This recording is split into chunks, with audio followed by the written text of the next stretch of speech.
Tonight, we're following through with the head of a nonprofit focused on Cleveland's lakefront as the Browns' move to Brook Park looks more and more likely. He tells News 5's Michelle Jarboe that losing the Browns will make lakefront development a lot harder.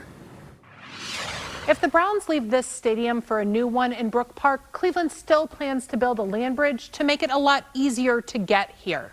The big question is what you'll see at the end of that bridge and when. My job is not to decide where stadiums go. My job is to develop the lakefront. Scott Skinner runs the North Coast Waterfront Development Corporation, a nonprofit responsible for bringing life to Cleveland's lakefront. I've had conversations with 30 or 40 national, regional, and local developers over the last 6 months About this lakefront plan with places to live, stay, eat, and play. Linked to downtown by a land bridge and a reimagined shoreway. Having something that draws a lot of people out there on a regular basis will be absolutely critical. That's why he decided to speak up, to be clear about the trade-offs here.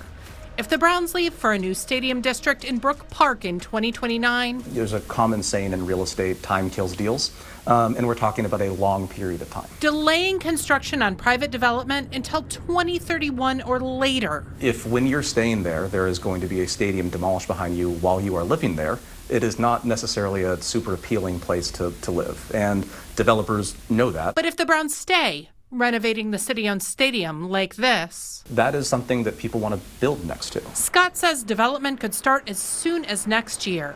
The Browns declined to comment on what Scott's saying, but they've argued the potential here is greater long-term without a stadium. In court filings, they also say the city's lakefront plans aren't viable. Before we had funding, this wasn't a real project. Scott's talking about $150 million in federal and state grants for starting construction on that land bridge and roadwork in 2027.